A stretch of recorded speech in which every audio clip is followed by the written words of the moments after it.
Raebareli news network में आप सभी दर्शकों का स्वागत है। सिलवासा पुलिस हेडक्वार्टर पहुंचे अथाल गांव के सैकड़ों लोग। प्राप्त जानकारी अनुसार अथाल गांव निवासी बंसीबेन शंकरबाई किन्नरी जो खेती कर अपना गुजर बसर करते हैं, उनकी जमीन पर नटवर सिंह चौहान नामक व्यक्ति ने जबरन कब्जा कर लिया है और पूछने पे बता रहा है कि वह जमीन उसकी है, जबकि ग्रामीण जनों के अनुसार वह जगह बंसीबेन को शेड्यूल्ड ट्राइब्स और ट्रेडिशनल फॉरेस्ट की तरफ से मिली है, जहां बंसीबेन पिछले कई सालों से रहती है। उसी जमीन को अपना बताकर नटवर सिंह चौहान ने जबरन कंपाउंड वॉल कर कब्जा कर लिया है। अगर आपने हमारे चैनल को अब तक सब्सक्राइब नहीं किया है तो सब्सक्राइब कर ले, साथ ही बेल आइकन को भी दबा दे ताकि आसपास की विस्तार की सभी खबरें हम सबसे पहले आप तक पहुंचा सके। धन्यवाद। आज अमे आ बाईना तकलीफना लीधे सेलवास पोलीस स्टेशन में आव्या हता, ज्यां एसडीपीओ श्री ने मळ्या। एमना आश्वासन हता के त्यां जे पण सेठजी द्वारा आक्रमण कार्य चाली रह्युं छे ते तरत ज बंद कर देवामां आवशे અને બાઈનું જેવી રીતે પહેલેથી જે ખેત ચાલતું આવેલું અને જેવી રીતે સ્થાપિત હતા એવી રીતે સ્થાપિત રહેશે જ્યાં સુધી માનનીય કલેક્ટરશ્રી અને સર્વે અને પોલીસ ડિપાર્ટમેન્ટની ઇન્ક્વાયરી પૂરી નહીં થઈ જાય ત્યાં સુધી એ લોકોને કોઈ ડિસ્ટર્બ નહીં કરશે એવા આશ્વાસન મળેલ છે, જેથી કરીને અમે જે પણ એના સાથે આવેલા એ બધા ઘરે જવાના નિર્ણય લીધેલા। તો નહીં આપવામાં આવે તો તમારે આગળની લડત સરકારશ્રી દ્વારા संपूर्ण सहाय करवामां आवशे एवी अमने खातरी छे।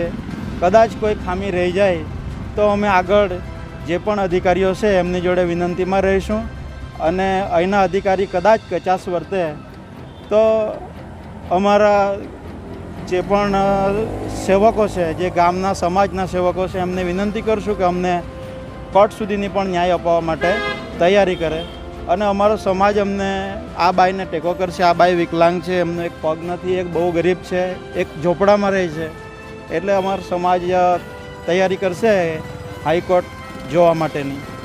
હાઈકોર્ટ જશે। હા, આ બાઈને આ જમીન ફોરેસ્ટ રાઇટ એક્ટ 2006 હેઠળ 2016ની અંદર માનનીય પ્રધાનમંત્રીશ્રીએ એમને ઓર્ડર આપી અને 7/12 અને નકશાઓ તૈયાર કરી એમને આ જમીન ફાળવેલ છે। અને એ બાઈ ત્યાં 25 વર્ષ આગળથી રહેતી હતી। આ જમીન ફાળવેલ નથી, આ જમીનની નોંધણી થયેલ છે। એ આદિવાસીઓ ત્યાં પૂર્વજોથી જ રહેતા આવેલા, પણ દેશની આઝાદી પછી આ નોંધણી થવાની બાકી હતી, જે ફોરેસ્ટ રાઇટ એક્ટ કાયદા હેઠળ એમના દાવાઓ કરાયા અને તે દાવાઓ પાસ કરવામાં આવ્યા અને એ જમીનો ત્યાં નોંધાયેલી છે ફક્ત, અને સરકારી દફતરે નોંધેલ છે અને એ આ ત્યાં ખેતી કરતા આવેલા છે અને ઘણા વર્ષોથી છે।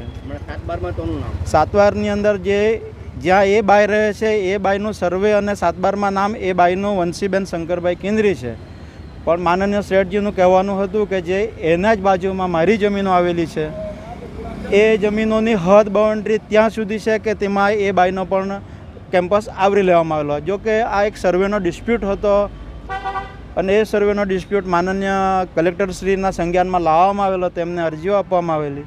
માનનીય કલેક્ટરશ્રી તેના ઉપર કાર્યરત હતા। એમને માનનીય મામલતદારશ્રી, માનનીય પટેલ તલાટીશ્રી એમના હાથો એમની ઇન્ક્વાયરી ચાલુ હતી અને એ કાર્યરત હતા, પણ એના વચ્ચે જ શેઠજીએ આ કાર્ય આરંભેલું છે, જે વખોડી કાઢવા જેવું જ છે। કેમ કે જ્યારે આપણા ડીએમજી આ ડિસ્ટ્રિક્ટ મેજિસ્ટ્રેટ આ કાર્ય કરતા હોય ને તેના નેજા હેઠળ કાર્ય ચાલુ હોય એ દરમિયાન જ આવી ક્રિમિનલ એક્ટિવિટી કરવી જે ખોટી છે એવું બધાનું માનવાનું છે। હા, એ એક્રોસિટી એક્ટના હિસાબે તો એકદમ ખોટું છે, કેમ કે આ આદિવાસી બાઈ છે અને તે બિન આદિવાસી છે અને એવું બિનકાનૂની કાર્ય નહીં કરવા જોઈતું હતું એવું બધાનું માનવાનું હતું। શેઠનું નામ શું છે? શેઠનું નામ માનનીય